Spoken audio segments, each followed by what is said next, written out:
and get started here. So thank you for joining. Today's presentation is about school security improvements, and we're going to be talking about different software and hardware solutions and sort of little everything kind of in between there, actually. So today's agenda, we're going to guide you through maximizing the security you already have first, right? Talk about your current system tune-ups, and then we'll move into low impact wins. Every end of the school year, some people have a ton of time and ton of money to be able to do big things. But sometimes you don't have a big budget. You have very little budget at all, but you want to make some improvements. And we'll talk about those kind of low impact wins, low impact in terms of cost, low impact in terms of manpower and what you need to do to kind of to get these wins. We'll roll into access control, and then we'll talk about kind of either big revamps, which would cover, you want to completely replace the school or make a big change to it, make big additions. Maybe there was a new wing or potentially a whole new campus or location. So before I go into the presentation, just a small bit about SCW if you're not familiar with us.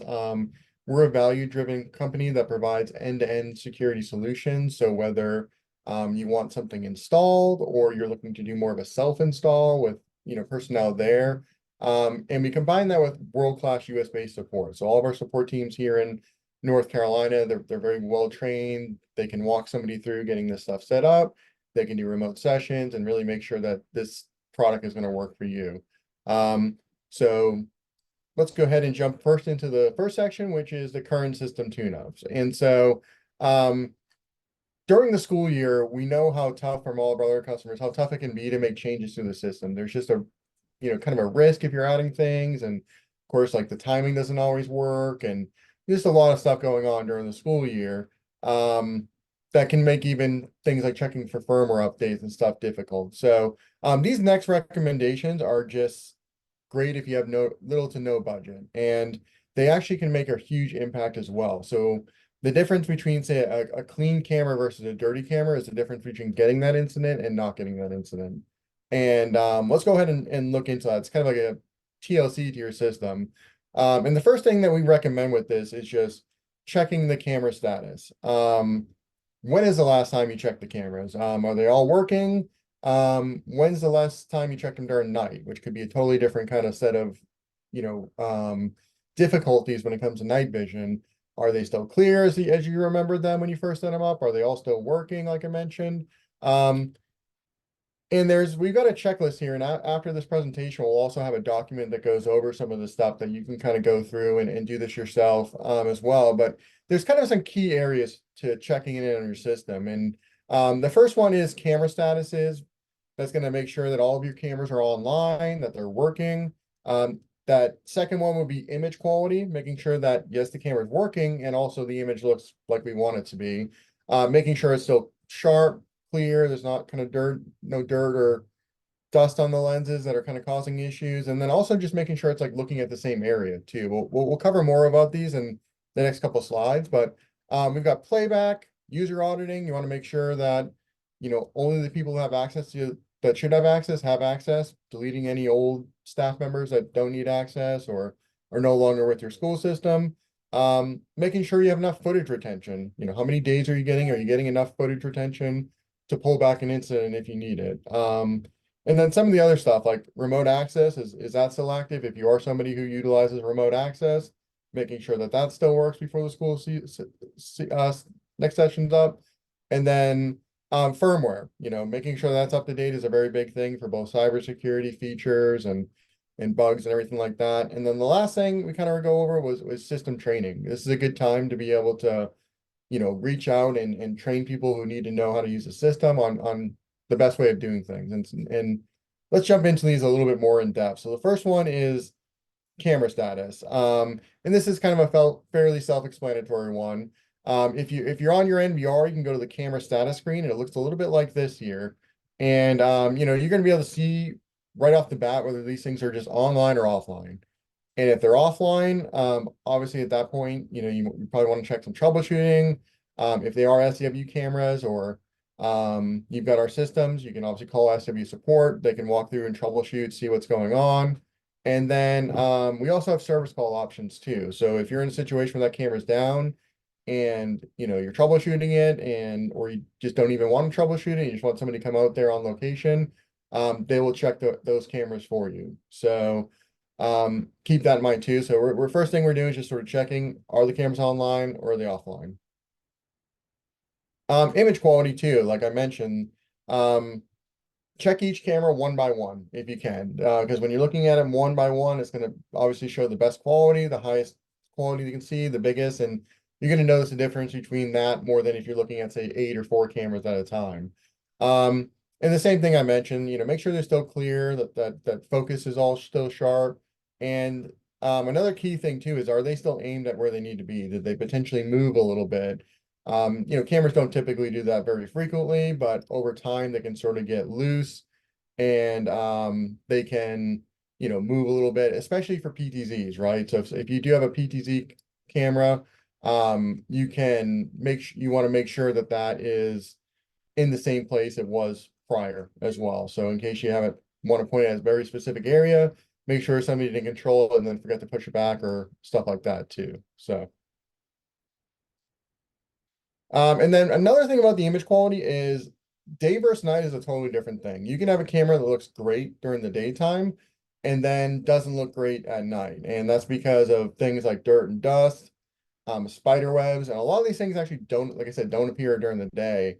So when you're looking at these cameras, look at them live during the day so you can see what's going on, but also pull them up and play back just to kind of get a good idea what's going on. Go to midnight, go to 3 a.m., 4 a.m., whatever time that is darkest in your area and just make sure that they are looking still good because here's a really good example of one. This is a daytime image of this camera and everything looks great. It's all sharp, everything's no issues here whatsoever.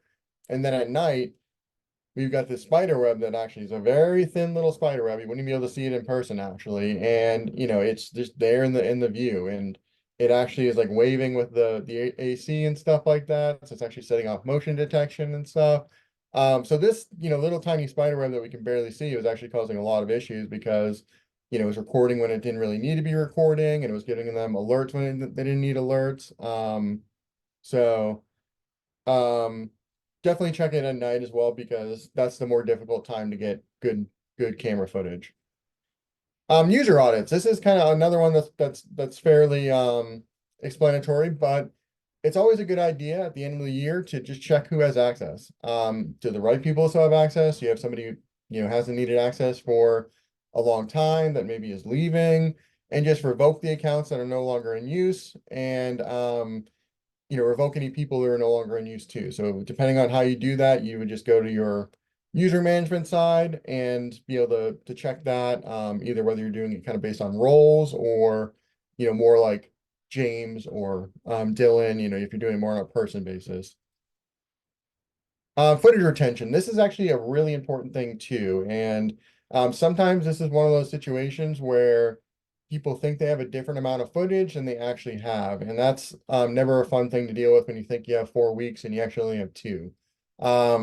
So what you want to do, the simplest thing to do is just go to your playback menu and look at the last date you have on hand. So if we're looking back here and we see we go all the way back to May 16th, we're in pretty good shape that we've got, over a month and almost a month and a half there of footage. And just while you're there too, make sure you confirm like you're recording how you want. So if you're somebody who wants to record 24/7, then, make sure it's recording 24/7. If you want it on motion or the VCA analytic triggers or constant, just double check there and you'll see what kind of footage you're getting there too. And then remote access. Some schools use remote access, some don't. And if you are somebody who does, or even if maybe you haven't in the past and you kind of want to start that, you just want to make sure that remote access still works. That the people who need to have remote access, the key users, that hey, can you go check your phone, make sure you still have remote access. That the app wasn't deleted from the phone or anything like that to save space or whatever. And especially, this is especially important if you had like a big network change or a network overhaul at your school, because that could impact your remote as well. And of course, people have different phones, they may get a new phone and not know how to download the app or something like that. So it's just a good time to check and make sure everything's still working as intended. Firmware. So this is one that we actually talk about a lot with schools in terms of, hey, there's a firmware update for your system. Do you want to do it? And usually there's a decent amount of them that actually will wait until this time of year, the off season, so to speak. And you know, that's just in case something goes wrong. They don't want to make that risk and lose footage or anything like that. It very rarely happens, but that's an understandable position that they want to wait until the end of the school year to make sure they don't need any footage or anything. So, what firmware updates do is they improve either the cybersecurity of the product, they fix bugs, and compatibility between the various type of cameras and everything like that. So, how you do this, of course, varies a lot by manufacturer. Some of these are going to be something where you literally have to go and hunt firmware files and put them in there, and it's a very tedious kind of the risk factor for that is a lot higher than manufacturers that do cloud updates. So our systems do all cloud updates. You can literally just click a button and check, and it will tell you if there's a new version or not. Should mention that with firmware updates, when you do a firmware update, whether that's for the camera or the NVR, that will do a reboot. So do keep that in mind that you're going to be down for 5 or 10 minutes. So now let's talk about that was a lot of stuff there too. Like I kind of breezed through it, but there was a lot there that you kind of want to do at the end of the year. And depending on the person in here, you may have the time to do that, or somebody may have the time to do that at your system. And then sometimes there's just nobody can do it or they don't have the time to do it, right? So there are a couple services that SAB can provide that can help with this stuff. So a lot of what I just mentioned in terms of the camera quality, the online status, the night vision, all that kind of stuff, we can actually do in a service that we call system health checks. So this we basically get access to the NVR and we check to make sure everything's working as it should, that it's recording how it should. We document any issues that you have. They can schedule service calls to go along with that to say, hey, this camera is clearly needs a cleaning here. It's got spider webs in front of it. They can schedule that if you want to, or of course you can take care of it yourself. And this can be something that's either a one-time cost, so you do it once just to kind of catch up, or it can be something we do reoccurring at your schedule. So if you say, hey, I want to do this every quarter, we can do this automatically every quarter on the 27th or whatever date we select there, right? So this is something that if you're interested, certainly reach out to us and we can get you some pricing. It depends a little bit on the camera count and stuff like that, depending on how large your system is. It's on a per camera basis. And so really good one. The other part too is training. So you can conduct your own training internally just to make sure if you've got that experience, you got that time. But we can also do trainings as well. So we can do scheduled software trainings where we sort of go over how you do everything on the software from live view to playback and all this kind of stuff, to specific feature training. If you're really interested in some of the analytic kind of features that we have, we can kind of spend the time to go over that. This can be remote through the Zoom session like we are here. And we can even do these things in person if that's preferable too, with travel costs and everything. And it can be a hugely valuable service because the difference in knowing some of the functions. There's a lot of functions on, frankly, any security camera software. There's a lot of different options, and being able to utilize the ones that work best for you and knowing about them can be the difference between a system that's working okay and a system that's working great. And now I know is probably the best time for most of you to maybe consider doing this training. So again, reach out to us and we can go over some of the details and what that would look like. And now we'll move into low costs and low impact wins. Before we do we have any questions or anything we want to go over about what we just went over?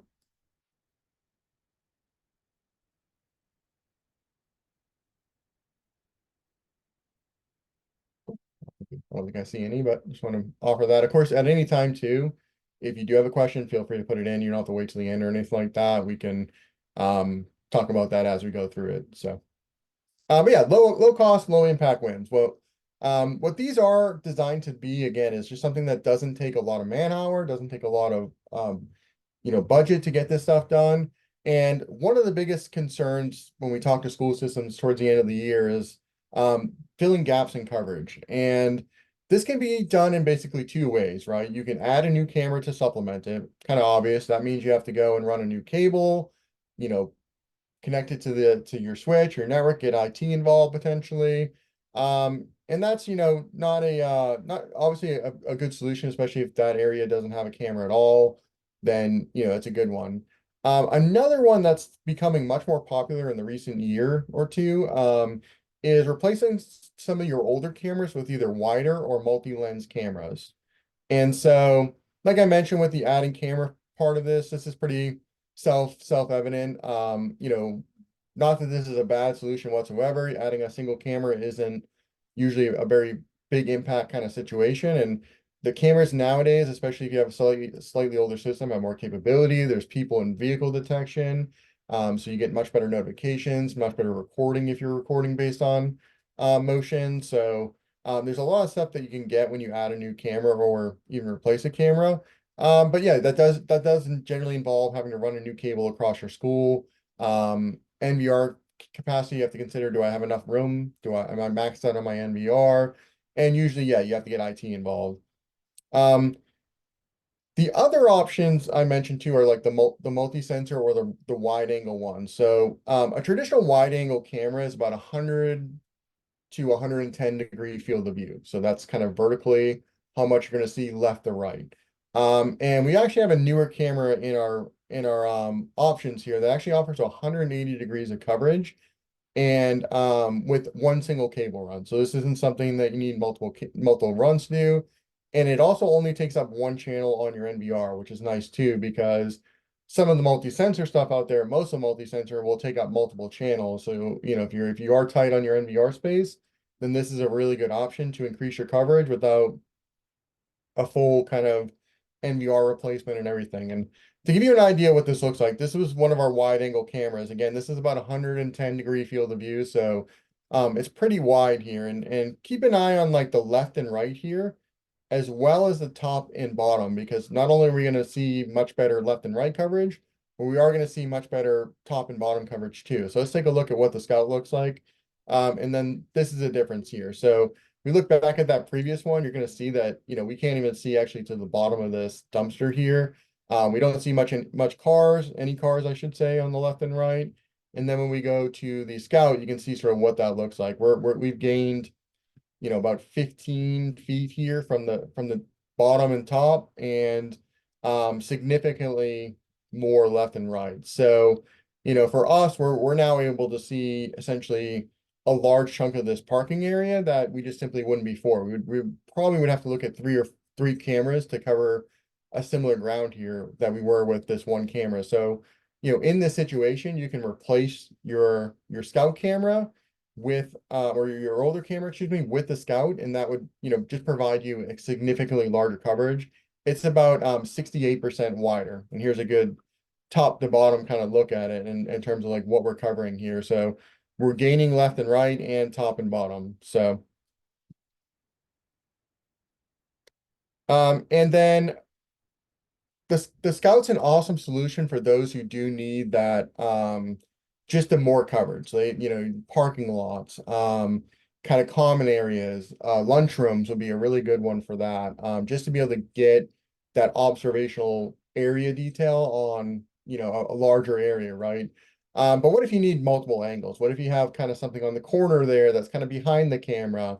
That's where the multi-sensor cameras come in. So this is one of our newer cameras as well. This is a dome camera that has two independent dome cameras built into them. And so you can grab those cameras, point them wherever direction you want to. So this is an excellent solution for hallways. So if you kind of got a hallway situation where you're only kind of looking at one angle and you sort of want to see both sides of it, you can put this thing in there and then you'll be able to see both of them. Now, even though this is two independent cameras, it only requires one cable run. So if you are replacing an existing camera, you're not going to have to run a second cable for it or anything like that. And it does take up two channels on your NVR though. So that's one consideration. That's a kind of a pro and a con in some ways. The pro is that they're completely independent, so you don't have to, there's no weird stitch in or anything like that. But the con is that, you do have to consider that you're basically adding two cameras in a package there. So this is a great one, even if you're not doing hallways where it's kind of obvious and we've got a video here to show you the hallway kind of set up here. So here I am kind of walking down one of the hallways. And before we only had one camera for this. So we sort of lost part of it. Like this is the part we lost where somebody is actually either can go in here or in this door or kind of around here. So we sort of had a blind spot there.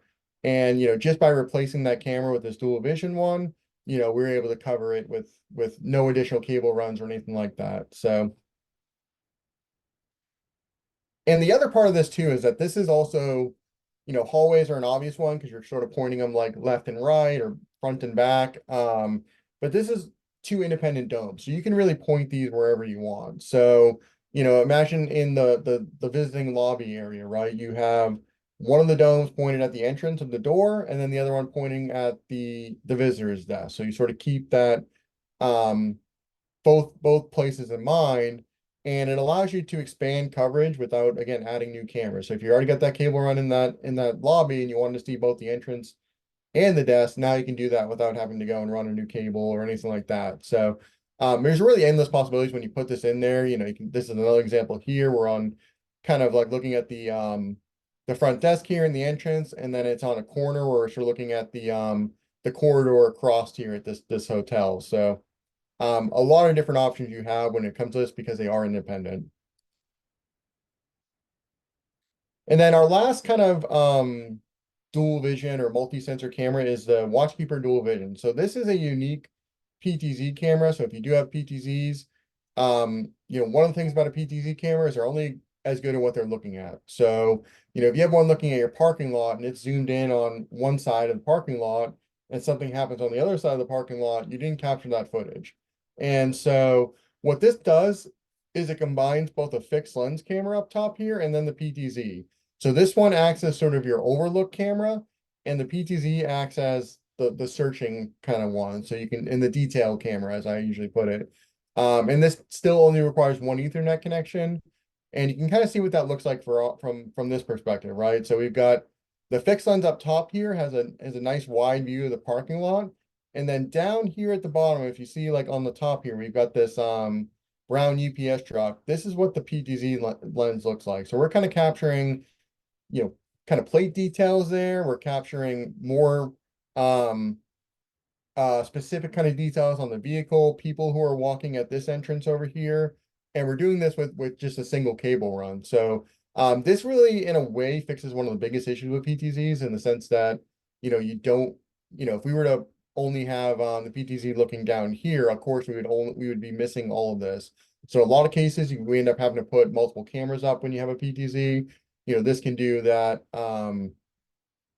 with just the one package. Another low impact win outside of adding cameras or replacing cameras is hard drives. So one of the most important things about a security camera system is that how long are you recording, right? And if you're not recording as long as you want, and you look back and you go, man, I'm only recording 3 weeks and I really want 4 weeks. There's a good chance that you can evaluate your current space and then add drives as possible. We did actually have a webinar that we did on expanding hard drives and the different options we have. We can literally record basically whatever you think. So if that's a big function, you end up finding out that, hey, I needed to record much longer than we are currently. You can talk to one of our security experts. They'll figure out, what options you have currently in terms of like what can we add to your NVR, and if not, what kind of the next step is to get that amount of footage. But a lot of people do have 1, 2 slots depending on the size of their NVR available, and it can be as simple as just adding that hard drive, something that takes about 30 minutes to install, and you could really expand your storage space weeks and months at times, depending on how busy you are. And so that's kind of like the easy low impact wins. These are ones that aren't going to take teams of people to do it. It's generally going to be 1 or 2 people that can accomplish these things. And the next section would be more of the big wins, and these are more of potentially, let's jump into them actually. Access control being the first one that we kind of thought of. And if you have, access control is one of those things that depending on how user friendly it is, depending on how, much it's kind of kept up is the difference in the effectiveness as well. Just sort of like the cameras, right? If your cameras are dirty and they're not working right at night, they're not very effective, right? So access control is kind of a similar sense that we run into people who have access control systems that are not fully utilizing them because of the difficulty in using them or the feature set or just the organization of things sometimes. So couple of things I would ask is how easy is your access control system? Can you use mobile credentials with that? That's sort of the new wave of how to access things, both on the convenience side in the sense that, most people don't forget their phones like they do potentially badges and IDs and fobs and all that kind of stuff. But also from a security perspective, smartphone are a lot more secure. You can do a lot more with them in terms of, requiring different sets of authentication and stuff. And then video intercoms. We know how much visitors matter at school systems. That should be part of your access control solution as well. And what about video integration with video readers potentially as well? Being able to see who's coming into a door and not just know that that's what's in the access control system, but also being able to quickly check to get a video there is also very, very important. So want to bring up what we carry, which is a Vigilant Alta. This is access control for the modern world. This was formerly known as OpenPath. So if you ever were looking at platforms and you're familiar with the term OpenPath, that's it's now called the Vigilant Alta. And there's a couple of things that I like to point out with this solution. It's number one, the cloud native. We'll talk about that, mobile native and video native. And so let's jump right into the cloud native side of this. And when we talk about the cloud, that it's sort of like one of those words that can mean a bunch of different things to a bunch of different industries and people. And when we talk about cloud native when it comes to access control, that means to us being able to access securely from anywhere. So if somebody needs to add a person, revoke a person, they can do that securely, which is the key thing there with the cloud from anywhere. This is done with bank grade encryption and there's no kind of crazy port forwarding or anything like some ancient systems out there. And this also means that you've got multi-location capability. So whether the school has a bunch of different controllers on site or if they've got an entire school system that's multiple schools, you can control this all through the one portal with a lot of ease. So it's not like you have to go in and actually individually manage locations. If you want somebody to access 2 different schools, 3 different schools, your entire school system, you can do that from one portal. It's no longer having to do this all independently by location. That also means integrations and APIs. There's tons of different integrations with this. We don't have time to go over every single one of them, but things from single sign-on, like Active Directory, G Suite, Okta, two-factor authentications, modern security, and then lockdowns as well, remote lockdowns, including flexible lockdowns, which is actually free for education, where you can set up different buildings to different lockdown plans as you need to in emergency situations. Mobile native. So you can see from this little GIF here that one of my favorite features of this system is that it's mobile native and it allows you to use your smartphone as your credential. And so you can see in this situation, she has her phone in her bag and she just simply has to wave in front of the reader and then it reads the smartphone and says, yep, you're allowed in, and she's in. Now, the big thing about that is that the smartphone is done through secure encrypted Bluetooth, so it's actually more secure than using a key card or key fob. There's no more lost key fobs or key cards either. There's that wave to unlock function as well as your guest passes, so you can issue out an easy guest pass to somebody who can access the door. So if you have like a contractor coming in or somebody who's visiting, you can easily give them access through their smartphone. That actually don't even have to download an app. You just simply send them a link to their SMS or texting, and they can get in for a certain period of time that you put. So you want that person to come in between 4 and 5 o'clock, you can do that, and then they won't be able to access after 5 o'clock. So lots of stuff there, including visitor management integration. There's tons of visitor management integrations that they do from all the major ones, it seems. So and another thing with the smartphone credential too, I should mention, is that you can see like This is a hands-free wave to unlock too, so like you don't have to have somebody go and open their smartphone, unlock it, open up the app, and then click the button to go in, right? It's very frictionless, which means that the adoption rate and the use of the system goes up dramatically as well. And then video native. One of the things I'm not sure how many people have when you have your access control system, if you have video integrated or if they're just two separate things. More and more people want those things integrated. Um, and the problem with integration, especially when you're dealing with potentially two different platforms, is that integration is usually kind of two things, complicated and then usually not to the level of most people want, I think. Um, it requires a bunch of setup, knowing both platforms, stuff like that. Um, and so a lot of times when integration is part of the conversation, it ends up not being to the degree they wanted. And so one of the best parts about a Vigilant Alta and the access control system is that we've got two video readers. And these are readers that have cameras built into them, and they can go right into the control panel without having to do any integration with the other systems, right? Um, We've got cloud storage built into these, so you can, store these for 30 days up to, I believe, 180 days or more. So if you want to store this separately from your security camera system, you can do that. And then we also have an intercom version too. So you can kind of see in this picture what that looks like. Somebody hits the button on it and they ring it almost like an enterprise or version of Ring, I kind of usually phrase it as. So, somebody is a visitor, they can click there, the front desk can um, tell them figure out if they actually should be in or not, and then let them in based on having that conversation with video and audio. Flexible lockdowns. I mentioned this a little bit earlier, but we have, a standard lockdown, which locks down all of the doors. And then the flexible lockdown, which again is included free. Usually it's an additional charge for corporations and enterprises, but it is free for education. And then that includes like being able to set up different plans for different buildings and, whatever you need to do, different floors, however you need, very, very customizable. Um, and that, of course, can be remote. You can set that lockdown from the web browser, I believe the mobile app as well. But of course, then we can install physical buttons too, like panic buttons and stuff on certain desks and everything like that as well.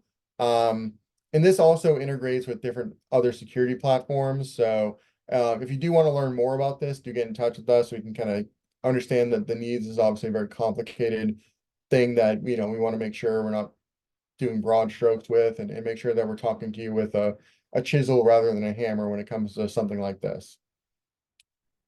And I do want to showcase a Vigilant Ultra here real quick, just sort of the um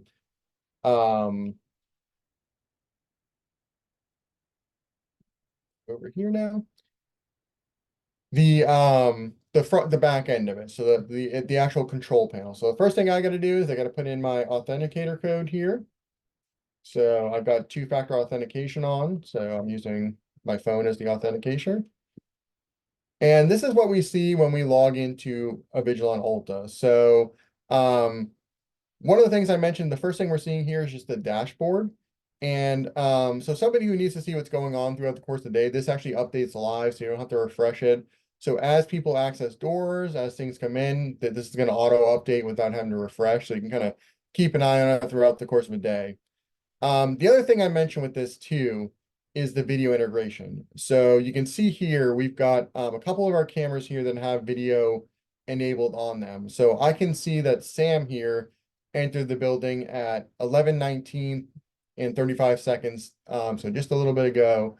And if I want to go ahead and I want to see that video to make sure, number one, is that Sam? Is Sam letting anybody else in that shouldn't be let in? Kind of avoiding that we can click this video and let it play. And yep, sure enough, that's Sam. He's not letting anybody else in. He just sort of waves his phone in front of it and he's in. And if I need to download this video, it's as simple as clicking this download. It will download as an MP3 or MP4 file, excuse me, not MP3. And then you can kind of share that with whoever you need. So you don't need to go into your, okay, yeah, Sam got here 11:19. Let me go and open my um video surveillance system to kind of like make sure that that's actually Sam. It's done with just a click here. And same thing down here. So let's go ahead and just double check. Chris entered here a little earlier. Let's make sure that that's Chris. Yep, and sure enough, Chris, he's not letting anybody else in. There's no tailgating or anything like that, so we're good to go. So this makes it easy for security, HR, or anybody else who needs admins who need to be able to access the system to be able to get that evidence without, having to go through all the other platforms. And the cameras as well. We got a tab here for our cameras. And so not only can you see like the recorded event, you actually can watch it live here too. So if something is there, if somebody is actually going in front of it, they actually will ring the browser as well. So you can see I've got that start call there, so I can actually talk to somebody who's near there from my browser too, or the smartphone if you prefer. And again, I can see all of these different events here throughout the course of the day as well. And I can go back by date. So if I want to go back to maybe Monday here, I can see all of these clips here as well. I can filter that by user here. So let me see if Michael was in Monday. Yep, and I can see every single time Michael was at that front door. So it makes it very easy to, identify and grab clips that you need to without having to use two different platforms. Um, there's so much that we could go into this. I know we don't have a ton of time to go into every little detail about this system, but the reporting aspect is really awesome too. This is all stored within the cloud for 1 year, and you can to choose to do more if you want to. But you can do everything from entry activity here by the user. So if I want to type in our front door here, and we'll see today who's accessed it at what times, and who's accessing it.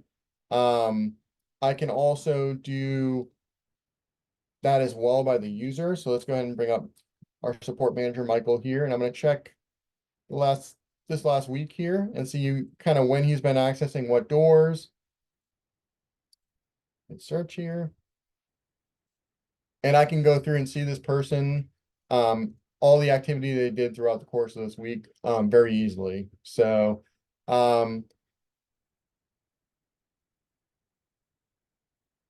another aspect of this too is just like the user capability. So the nice thing again about having a cloud-based system is that you can add somebody and remove people very easily remotely. So I'm remote from our office today. I'm at home, but I can go ahead and I can add a user here very easily. And then if I need to, I can issue them their mobile credential, which is simply an email that they'll get that they just have to follow a couple steps, download the app, and then click the link, and they have access. And I can also edit things too. So if I'll keep picking on Michael here, but if I go to Michael and I hit edit here, I can see kind of what credentials he has. I can see he's got a mobile credential here. So if he, for example, loses his phone or gets a new phone, I can go ahead and add that remotely without having to physically get him a new credential. And if I want to, I can also add any of the other ones that I want from remotely. So if I have a card that I know he has, I can just get the numbers off of that, add it on here. I can also do pins. We have pin pad readers, so if we prefer that, I can give him a pin and he can access if we have one of those readers. So um, a lot of this is done in a very simple kind of way too. This is one of the real hallmarks of it is that, like I mentioned, if something's difficult to use, people don't tend to use it as much as they should. So you can hopefully tell from all this how simple all this is in terms of the reports, in terms of the dashboard here, including even like entries and stuff like that. So there's other dashboards that I can let people in here too. So if I want to let somebody into a door, if I get a call and I say, hey, somebody's in front of the installation shed, I can hit unlock here and then they would be let in as well. So there's a lot of stuff you can do remotely with this um, that are awesome too. And then of course the lockdown is also over here too. You can see you've got a couple different ones here. We've got like the full campus, we have a test one here, and then it's as simple as hitting this trigger button and then those doors will be locked. So you can see like one of these doors we actually have open throughout the course of the day. So we had somebody who was maybe we didn't know was on our office location and seemed like they were potentially a threat. We can hit that lockdown to make sure that that person can't get in, and it's going to override our usual schedule of letting that door be open. So again, if you're interested in learning more about this access control system, certainly reach out to us. This is something that we want to go through and kind of understanding some of your needs and sort of jump into that a little bit more specifically. But very, very powerful solution with a lot of integrations and a lot of it's access control for the modern world. So, and then the last part we'll kind of cover here is a big revamp. So if you're in a situation where your camera system's older, or um, it just isn't performing like you want to, or you just have a lot of gaps in coverage, and you're kind of figuring out, okay, this is now going into like a full revamp. This might require a little bit more effort than adding a multi-sensor camera or adding a super wide angle camera like we offer, right? And so if you do have an older system, you kind of have two choices. One of them is called rip and replace, which means kind of what it says. It means that you look at your old cameras and your old infrastructure, and you just simply take those out. You're not going to retain very little of it. Your other option is to retain, and there's sort of levels to each. Some people, will do a full rip and replace because at this point, that system, could be things like NDA compliance that are an issue, or stuff like that, that they don't want that old system at all. They don't want to retain anything. And then other ones, based on the budget, based on the time frame that you have, they'll retain some of it and have a multi-year plan to sort of replace this over time, right? Um, and there's a couple of things that you want to know when you are kind of doing a retention, right? And the first thing is on-VIF. So if you have older IP cameras out there, um, one of the issues with IP cameras is that they all have their own languages. So they're all talking to each other in their own language. And so having like a Sony camera, for example, work with one of our NVRs used to be kind of difficult. But that was sort of remedied to some degree with something called OnVIF. And OnVIF it's a language that allows that Sony camera to talk to our NVR using this language. And so over time, this has become less of a major concern in terms of like, is that camera going to work? Most of the time, if it has OnVIF, the answer is probably yes. Not always. There are sometimes integration issues we can deal with, but we do know that for the most part, we can at least get the basic stuff working, which is live video and recording, right? Sometimes, one of the things to consider with OnVIF is that not all features go through with it. So if you do have like analytics on that camera, and sometimes even the older camera's motion won't even translate over to it. So, that is something that we may have to consider. We can kind of get an idea based on the cameras that you have. If some of our previous experience kind of get you an idea what could happen. But key point as well is that SCW's NVRs and our cameras are all OnVIF compliant, which means that whether you're using our cameras with another NVR or you're using other cameras, OnVIF cameras with our NVR, then we should have some level of compatibility there.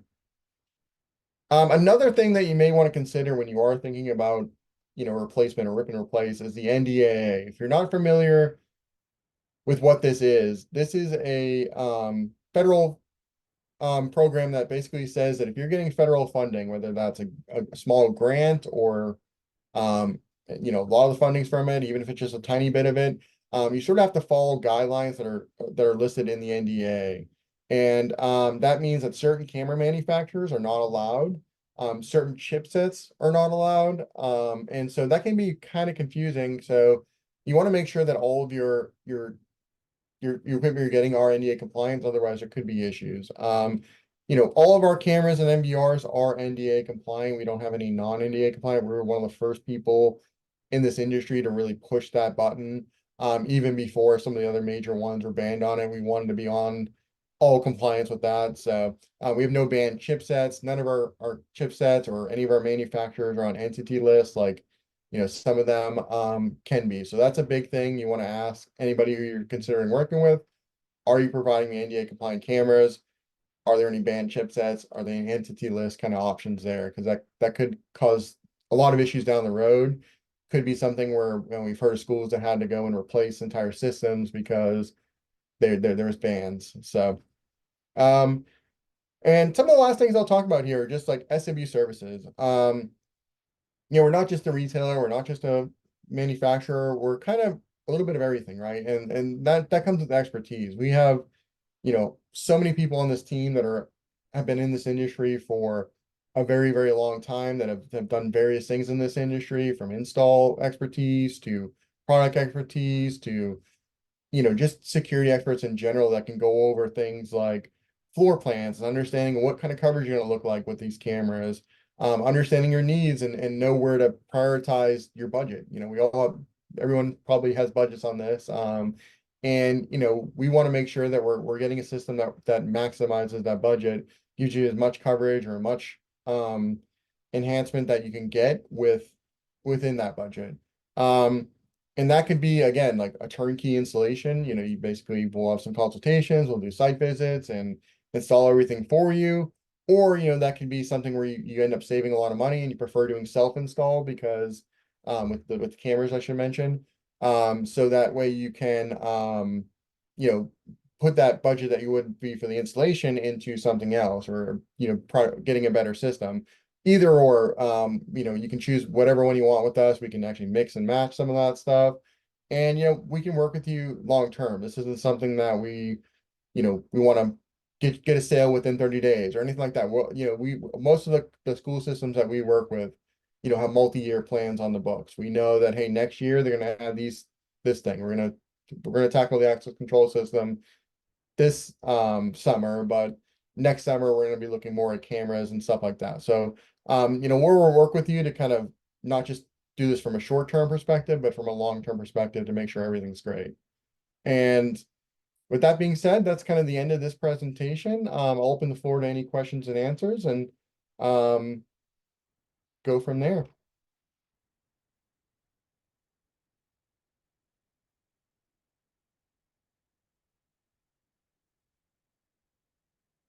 Sure, seeing any right now, but still anything you want to add to this or anything in terms of like if you want to reach out to somebody, please just let us know and we'll be able to get into that. But yeah, Dylan, anything you want to add to it?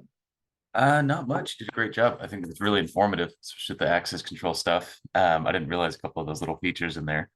I Yeah, think after this, just note we'll be sending out the recording to everyone that registered, along with a couple links to information that we've referenced.